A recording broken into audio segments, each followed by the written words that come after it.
Hai, perkenalkan nama saya Anfrida Sistakwen, NIM 201134101. Saya akan menjelaskan mengenai sejarah ilmu logika. Sejarah logika. Ilmu logika sangat diperlukan dalam kehidupan sehari-hari karena logika mempunyai banyak manfaat. Di antaranya dapat membuat orang mampu membedakan berpikir yang benar dan terhindar dari kesimpulan yang salah. Filsuf yang pertama kali menjadikan logika sebagai ilmu sehingga dapat disebut sebagai logika scientia adalah Aristoteles. Namun, Aristoteles sendiri belum menggunakan istilah logika menjadi nama ilmu tersebut. Pada masa Aristoteles, logika masih disebut analitika yang secara khusus meneliti berbagai argumentasi yang berangkat dari proposisi yang benar dan dialektika yang secara khusus meneliti argumentasi yang berangkat dari proposisi yang masih diragukan kebenarannya. Aristoteles mewariskan kepada murid-muridnya 6 buku. Keenam buku itu ialah 1. Kategori, menguraikan pengertian-pengertian. 2. The Interpretation, membahas keputusan-keputusan. 3. Analitika priora, membahas pembuktian. 4. Analitika posteriora, membahas pembuktian. 5. Topik, berisi cara berargumentasi atau berdebat. 6. The Sophistic Elensis, membicarakan kesesatan dan kekeliruan berpikir. Istilah logika pertama kali digunakan oleh Zeno dari Citium, pelopor kaum Stoa, pada tahun 334 sampai 262 sebelum Masehi. Kaum Stoa itulah yang mengembangkan bentuk-bentuk argumen disjungtif dan hipotesis.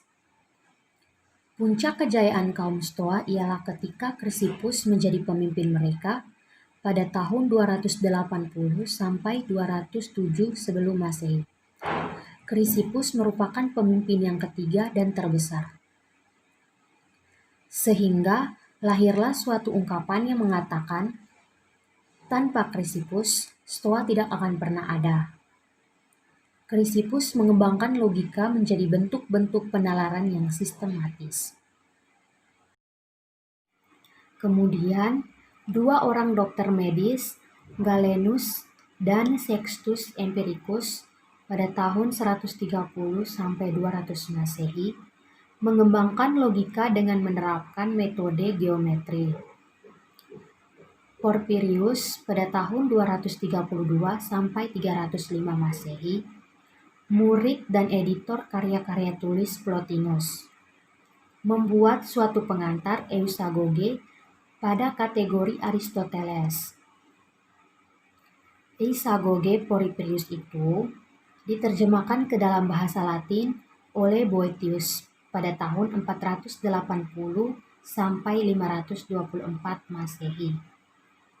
Sampai abad ke-12 atau ke-13, karya-karya tulis di bidang logika yang masih digunakan ialah kategori dan The Interpretation Aristoteles serta Eusagoge Porphyrius. Pada abad ke-13 sampai abad ke-15, tampillah logika modern dengan tokoh-tokohnya antara lain. 1. Petrus Hispanus pada tahun 1210 sampai 1278. 2. Roger Bacon pada tahun 1214 sampai 1292. 3. Raimundus Lullus pada tahun 1232 sampai 1315. 4. William Ockham pada tahun 1285 sampai 1349. Kendatipun logika modern telah dikembangkan, logika Aristoteles tetap digunakan dan dikembangkan secara murni. Logika Aristoteles diteruskan oleh Thomas Hibbes pada tahun 1588 sampai 1679 dan John Locke pada tahun 1632 sampai 1704. Francis Bacon pada tahun 1561 sampai 1626 mengembangkan logika induktif. Sedangkan Gottfried Wilhelm Leibniz pada tahun 1646 sampai 1716. George Boole pada tahun 1815 sampai 1864. John Venn pada tahun 1834 sampai 1923 dan Guttorm Frege pada tahun 1848 sampai 1925. Dikenal sebagai para pelopor logika simbolik. Kemudian, filsuf besar Amerika Serikat Charles Sanders Peirce pada tahun 1839 sampai 1914 yang pernah tanda General Theory of Science dan melahirkan dalil yang disebut dalil Peirce Law. Logika simbolik mencapai puncak kejayaan lewat karya bersama Alfred North Whitehead pada tahun 1861 sampai 1947 dan Bertrand Arthur William Russell pada tahun 1872 sampai 1970 berjudul Principia Mathematica. Berjumlah 3 jilid dan ditulis pada tahun 1910 sampai 1913.